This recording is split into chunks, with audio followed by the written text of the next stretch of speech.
Alright, today is the start of part 1, reassembly. We're going to be reassembling the 1985 5.7 liter L98 engine. And we have our new head bolts here, along with these right there. And the first thing we're going to do is we're going to clean out the thread holes to make sure that they're good on both sides. We're going to give it one last vacuum, and then we're going to start dabbing pre-lube on certain things when we get to it. But this morning I'm going to try and get both heads on with the new gaskets and torque down. We have the service manual to help us with that, and it has the torque specs and a whole bunch of things, and I would strongly suggest you get this manual.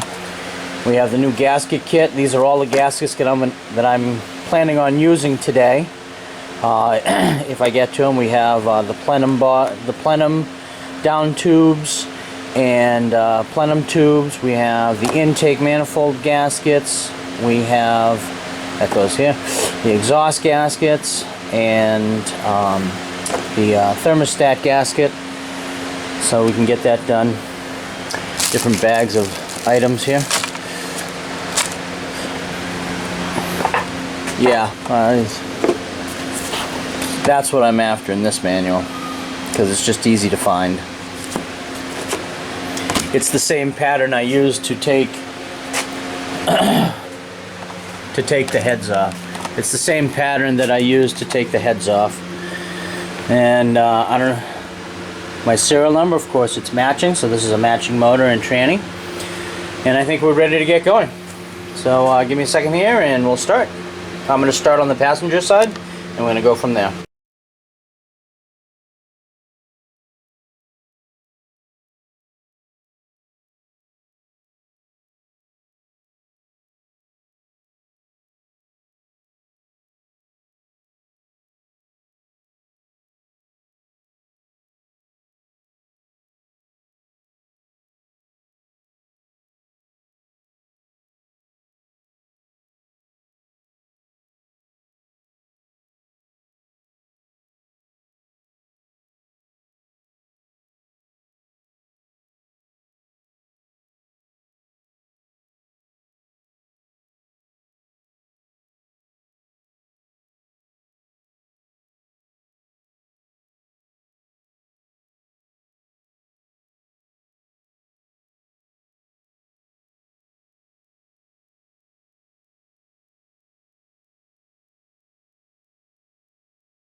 Alright, so put this on, seat it, and press it in. It goes, there's a triangle at this end, and then there's an oblong circle at this end.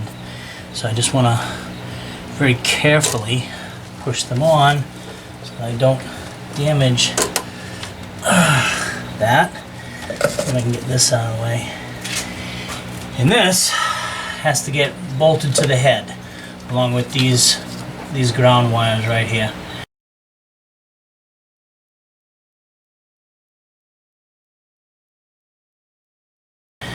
So I got to figure out a way to do that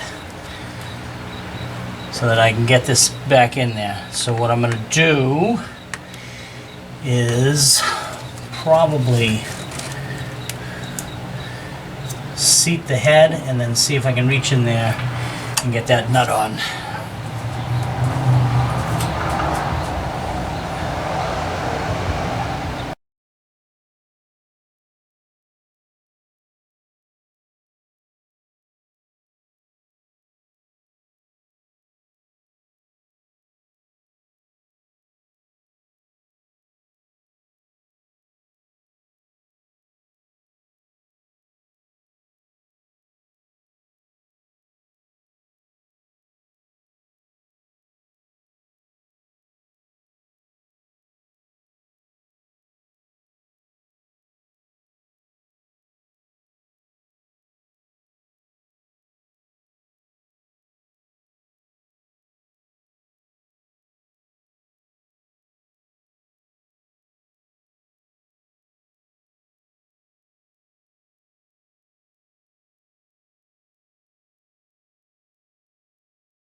All right, to get this bracket on that holds the booster vacuum line, the brake booster vacuum line, and those two ground wires right there to the side of the driver's head, I had to go in from back here.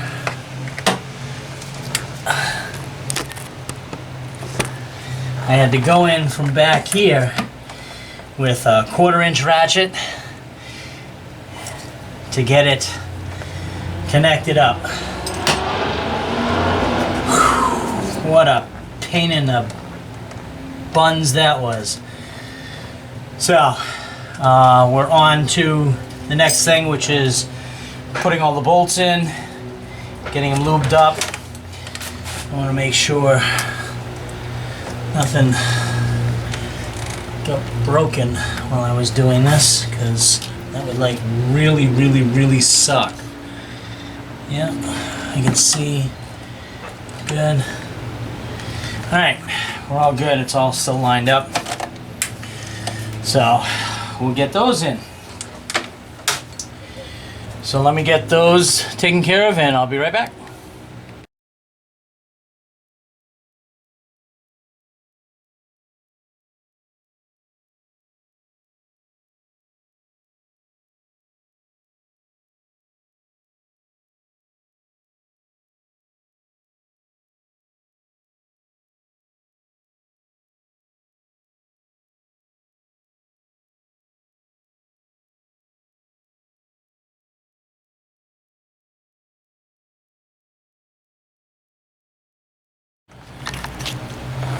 So we're going to follow the same pattern.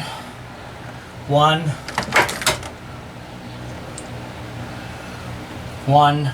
2, 3, 4, 5, 6, 7, 8, 9, 10, 11. This guy right here. 12, 13, 14, 15, 1617. And it's right now at 25 foot-pounds.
I got the last piece in that I needed to replace, and that goes back here on the engine.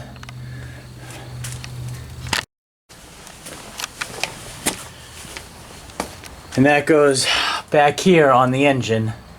It's the oil pressure sensor. I still have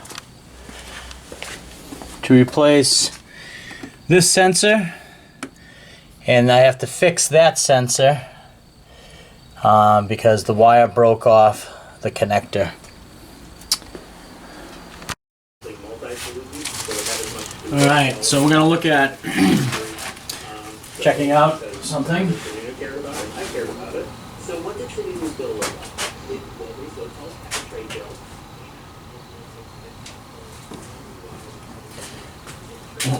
What I want to do is I want to look at this item right here and make sure that it's going to work. Alright. Yeah, it looks like it will. Get my glasses on. So this is the the sensor that goes in between cylinders 6 and 8. And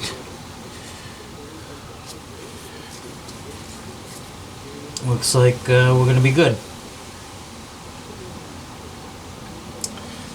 Good. Excellent.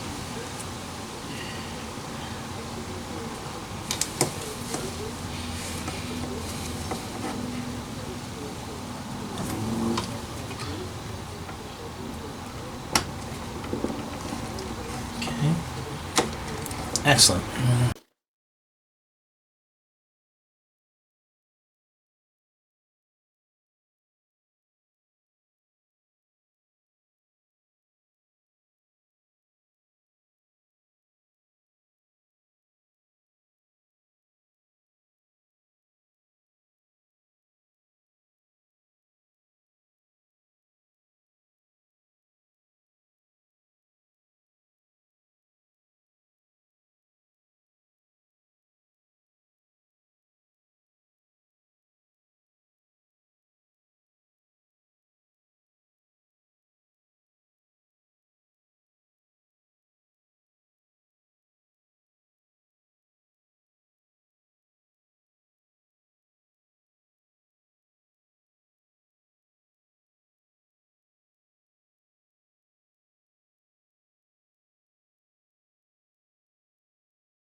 Alright, so we're gonna get the new gasket in place. So there's this adhesive that is used, and it is, from what I understand, meant to hold this gasket in place. So I guess I'm going to do that. And it says to put some down and then go back and make sure that it's set a little bit.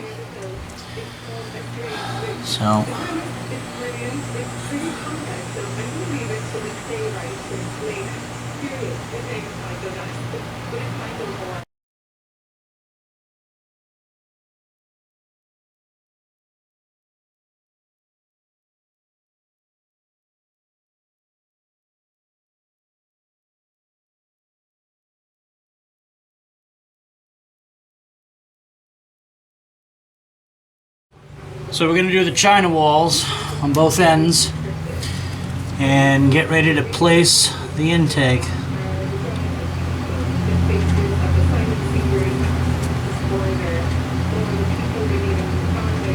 You want a nice 3/16 inch bead from end to end.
Okay, we're going to go through and just double check the torque setting on all the intake manifold bolts.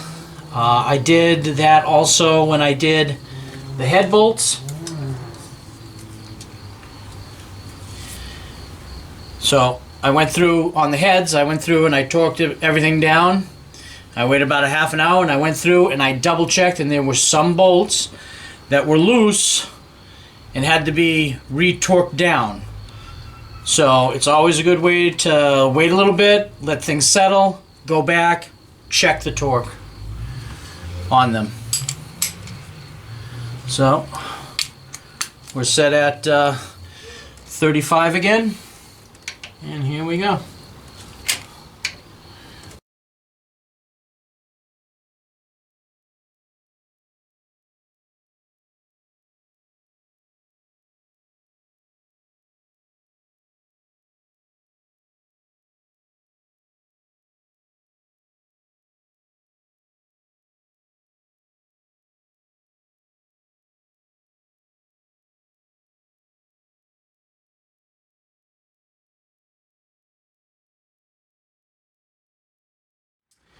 So the first thing we're going to do today is we're going to pre-lube all the engine, make sure we're getting oil out of all the push rods. And I went and got a tool to be able to do that.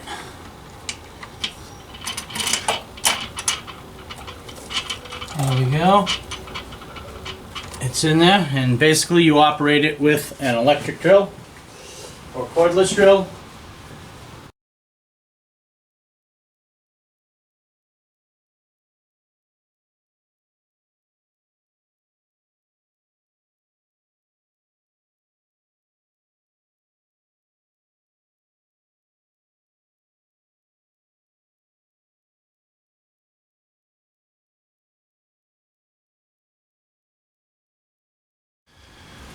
Alright, so we've pre-lubed everything. Everything looks good. So now I'm going to start mounting the exhaust manifold on the passenger side, get everything reconnected on the passenger side, the exhaust, this tube right here, which you can't see, this tube right here, which goes down,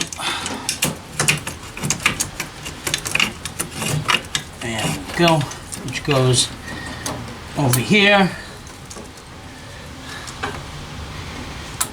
and connects like so, which comes up here, right here, and we'll get that all connected, which goes right here, and we'll get that all connected, and it comes out right there, goes into the air switch cat diverter. So we'll get these bolts out, and then we'll get ready, and then we'll mount. After we get the exhaust manifold on, we'll again reinsert the sensor that goes right down there in between cylinders 6 and 8.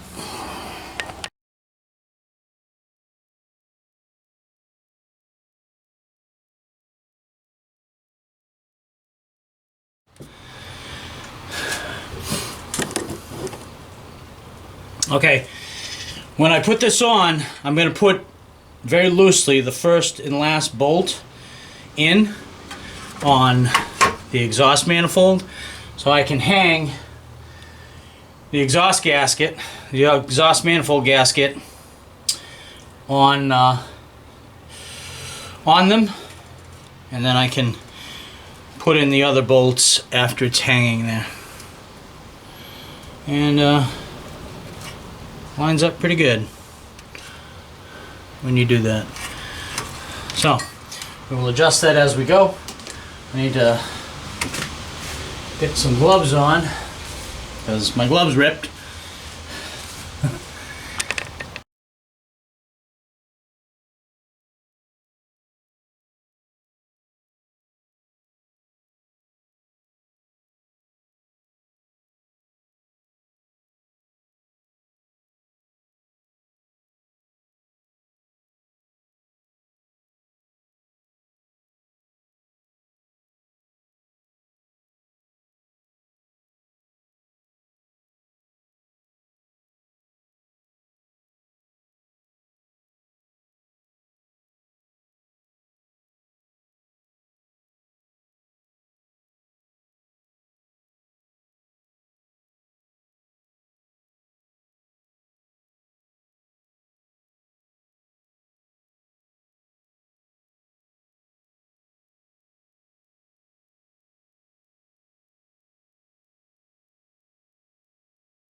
So now comes the fun part. I have to get the exhaust lined up and installed. So I don't know how well you can see this, but there is a bracket on the side of the exhaust, right there, that that on this tube down here, that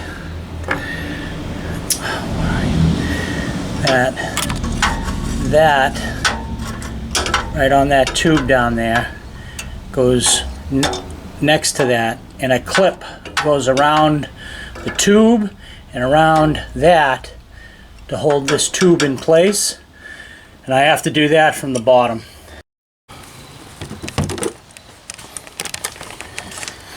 Alright, so I have the exhaust manifold mounted, I have it tied into the exhaust, I have this tied in to there, everything's tightened up. Now it's reconnect this to where it needs to go, which is right there, and put in that sensor that's right there, and we'll get that done. It's in between 6 and 8 cylinders, 6 and 8.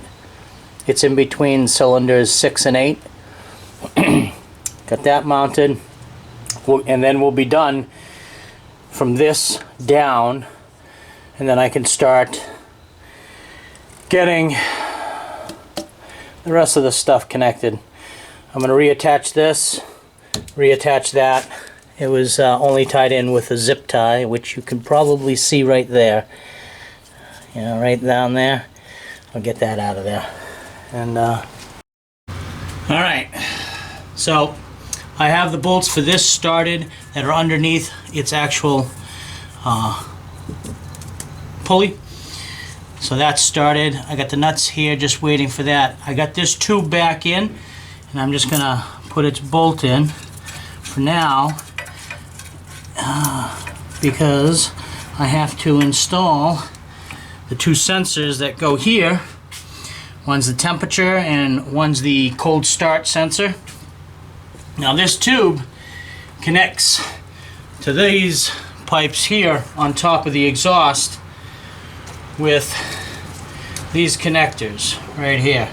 So I got to get this in, and then I can get this on and go from there.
I have the driver's side exhaust manifold all torqued down to 20 pounds, and now I'm going to go underneath and connect the muffler down tube to the bottom of the driver's side exhaust manifold. Okay, so we have all the exhaust. It's tied in, the exhaust manifold on the driver's side tied in. It's tied into the muffler there. Now we're back to this tube right here, and we're going to get that connected up.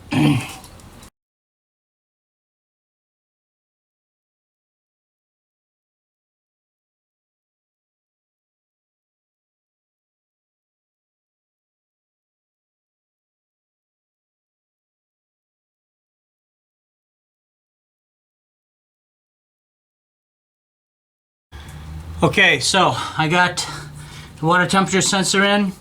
Now I'm putting in the cold start sensor, and we'll get that in.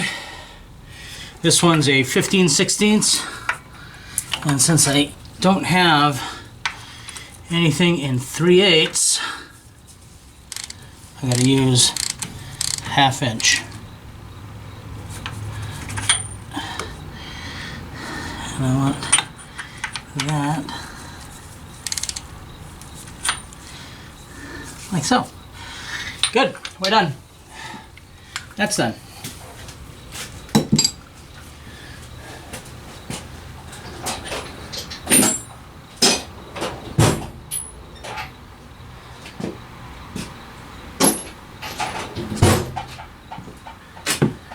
All right, let me get this back on here for right now. So we got this line back in, we got the sensors back in, we have the sensor here back in, we have the sensor here back in, but I have to make the blade for the wire. I have to attach the blade for the wire. It's the one that busted off on the driver's side. We can come back here and start getting ready to mount the plenum runners, but we're going to do the distributor and hook all of its stuff up.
So I got the distributor in. I got it all wired back up.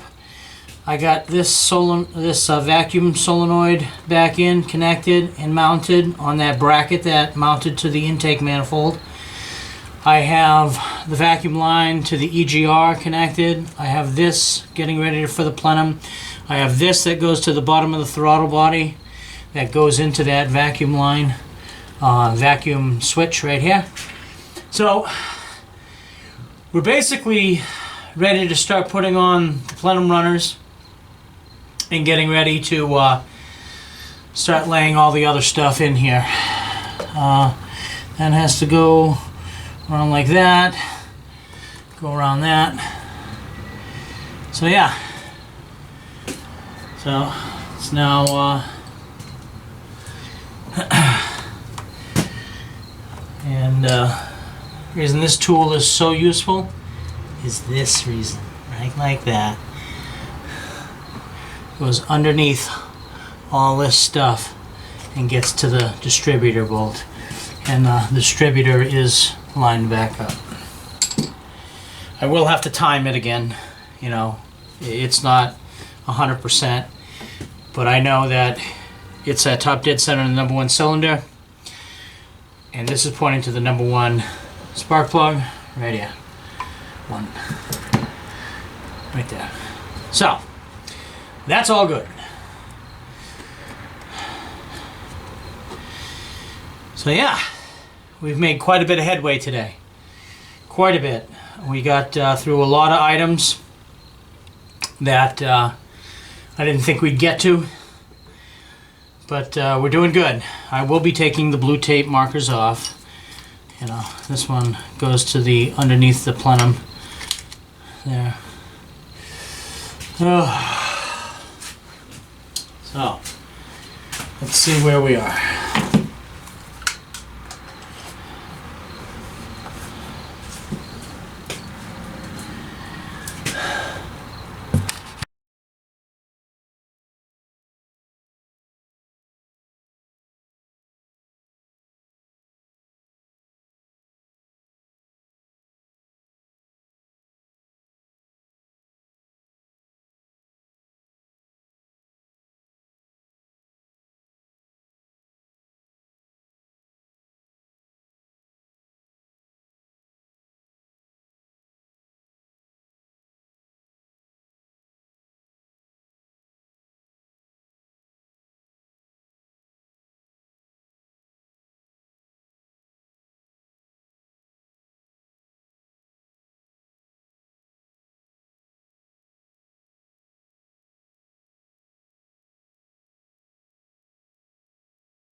So I'm mounting this back up. This one down here was 13 millimeter. These two nuts over here are 9/16.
What's left, I mounted the throttle connections.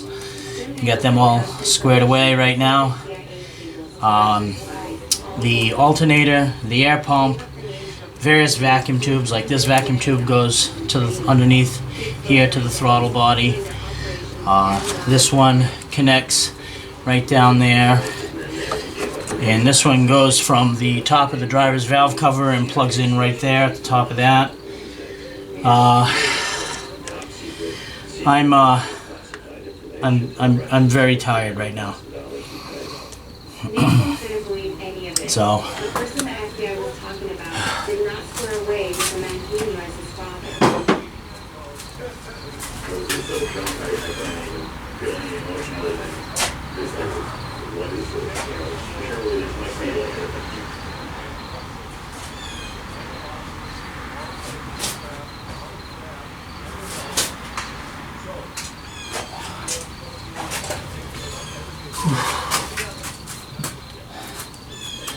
So,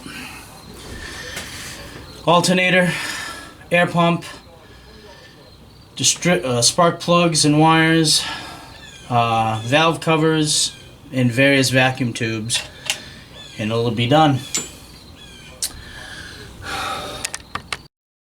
So we have the passenger side valve cover back on, the air line that goes underneath and connects is held down by the valve cover bolts. We have the injector harness for the passenger side tied down. We have the heater hose back connected back to the bottom of the throttle body. We have the throttle body hose back in. We have these lines. These lines run the correct way. This one's ready to go into the mass airflow sensor. We have this open because we're going to probably need it for tuning. I don't have this tube right here connected. I will be doing it. I might want to look for a replacement before I put on the old ratty one. And now I'm going to jump over here and take care of this valve cover and all of its items on that side.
But also had to write out why they thought the recipient deserved the award. So in some ways it solidified both the giver as well as the receiver's sense of why the award was being given.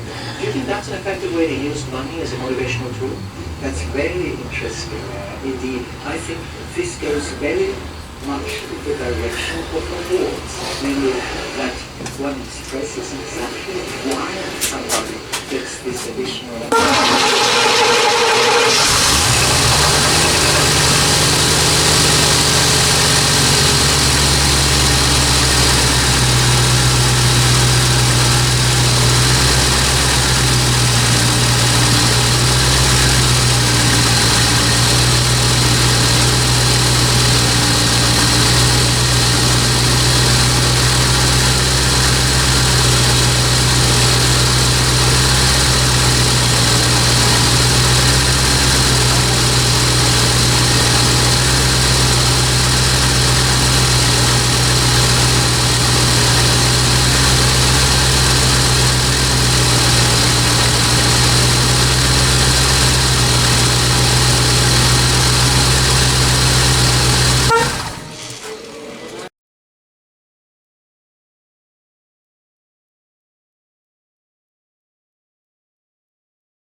leave a message formally, but you don't have to.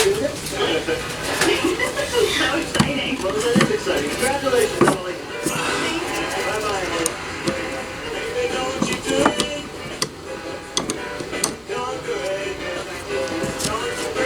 And now the game where we ask people who've gone a long way from the Philippines. Tina Charles grew up across the river in a little town called Queens and was already a legend in high school for basketball skills. She went on to star at UConn, then was number 1 WNBA draft. She's got 2 Olympic gold medals. She won WNBA Rookie of the Year and the MVP award. She's now the starting center. She's in New York Liberty. Tina Charles, welcome to the Show. So I always ask this of elite athletes when I get to meet them. How young were you when you knew you were really good at this? That took a while. Really? I feel like every time I felt that I was getting better, there was a reason why I wasn't. There was a coach, there was a person to remind me to stay humble. So I want to say around the time in high school, graduating high school, I was one of the top players, and then I got to UConn where there's other top players. Right. I had to learn to play home. Really? I feel like nothing came easy for me. I was going to the parks in New York, I was the last one to pick. There were different teams that I tried out for that I didn't make. I had to hone in on my skill. I had to be in the gym early. Before class, I would try to go to the park early, so I had humble beginnings.